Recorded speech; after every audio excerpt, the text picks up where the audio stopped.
Halo, dobro večer. Dobro večer. Izvolite. Dobro večer, Zvonko, vama i vašim gostima. 23 minute već čekam da se uključim, ali nadam se da ćete shvatiti zašto je bilo bitno da kažemo ovo što ću reći, nije problem.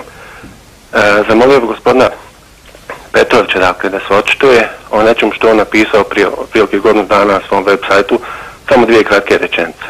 A bilo je govora o zlu i o Srebrenici. Dakle, citiram. Srebrenica je simbol jedne od najvećih svjetskih laži i predstavlja pravu sliku fašističke Evrope i njene religije. Srebrenica je bila leglo najgorih koljača i ubica koju je štitila Evropska unija. I kao što se možda najveći zločinci u ljudskoj istoriji, kao što Stepinac i Papa Pije XIV proglašavaju blaženim, tako se likvidacija oko 2000 najgorih bosanskih koljača, koji su izmasakrirali više hiljada civila u istočnoj Bosni, proglašava navodnici najvećim genocidom nakon Drugog svjetskog rata. Dakle, zamolio gospodina Petrovića, ali i ostale goste da se izjasne tim riječima. Hvala lijepo. Sljedeći gledatelj, dobro večer.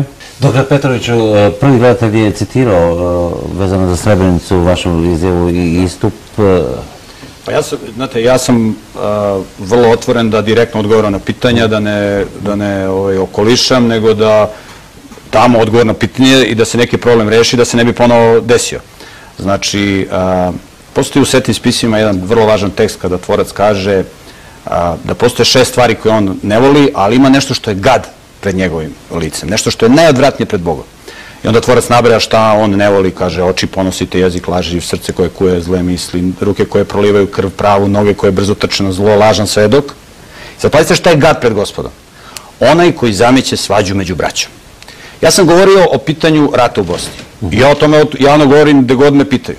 Znači, ja sam otvoreno rekao da na ovim prostorima živi jedan narod, znači to je jedan narod, bratski narod koji govori istim jezikom, i da je spoljni faktor huškao najgore ljude među tim narodima, izabrao je novinare koji zameću svađu među braćom, koji promovišu svaku destrukciju. Znate, kad neki nemoralan čovjek na nekoj nacionalnoj osi uradi nešto ružno, svi mediji objave na naslovnoj strani. A kada se desi nešto lepo, vi nećete u novinama ništa vidjeti lepo, kao da nekomu interesu da zavađa braću. I sada, ako se desio zločin u Srebrenici, u Bratuncu, u Kravicama i tako dalje, hajde da taj zločin multipliciramo što više, da se ljudi što više kolju, da se ljudi što više mrze. I ja govorim o tom nemoralnom ponašanju novinara, političara, biznismena, kojima je najvažniji cilj profit, manipulacija ljudima, i kažem ljudi, nemojte da se s vama manipuliše preko medija, preko lažne nauke, preko lažne medicine. Nemojte da nasedate na te provokacije da su ovi narodi najgori, a ovi mi smo najbolji. Znači, nemojte da nasedate to, mislite malo svojom glavom, jer ako ne budete misliti svojom glavom, onda ćete da nasedate na takve provokacije, desit će se novi ratovi i ovom paklu nikad neće biti kraja. Ne, vi ste ovdje konkretno rekli. Ja otvoreno kažem, znači... Čekajte, čovjek vas je citirao, nemojte okolo pričati.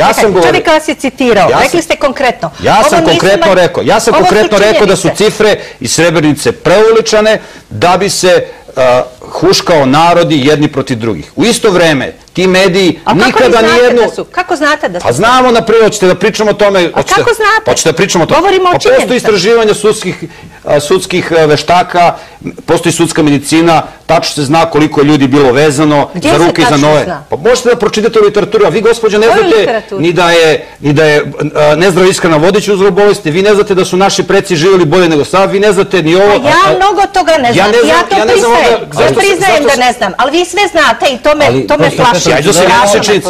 Čak znate i koliko je žrtava. Ja sam gledatelju, ja sam odgovorio na ovo pitanje u jednom širem kontekstu.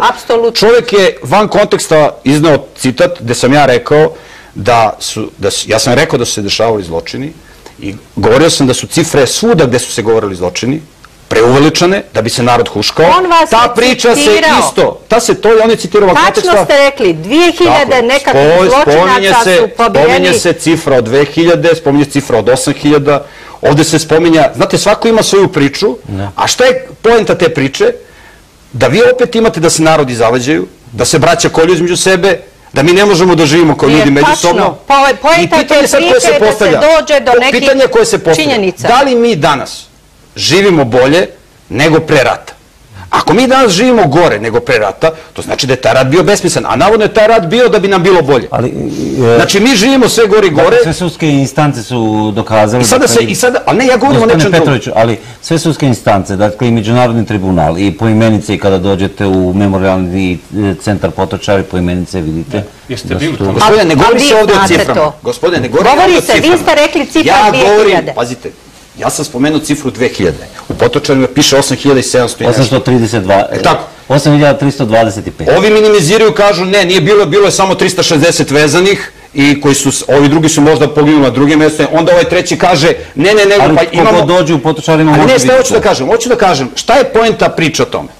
Poenta priče o tome da se ljudi i dalje huškaju i da se sukovi i dalje stvaraju i da nema međunacionalnog dijaloga. Ne, tek kad se budu znale sve tačne činjenice, ljudi će se pomiriti. Nema pomirenja na takvoj priči. Ja sam prijatelj sa svim ljudima, bez obzira kojoj verskoj strani. Ne možete sad biti prijatelj s takvom pričom, nikada. Ja s vama ne mogu da budem prijatelj zato što vi ne sledite činjenice, očigledno. Vi verujete onome što mediji kažu i verujete onome što kaže stresno zakon. Ja nisam prozvala nijednu cifru, vi ste prozvali cifru od 2000 zločinaca. Ja govorim o 250.000 mrtvih. Ne samo da ste rekli, i to vam je pogrešno, ne samo da ste rekli da ih je bilo 2000, nego ste ih i kvalificirali. Ko su bili ti ljudi? To je toliko... Vi niste čuli šta ja vam pročitao, gospođo. Evo da vratimo s tim. Vrlo samo.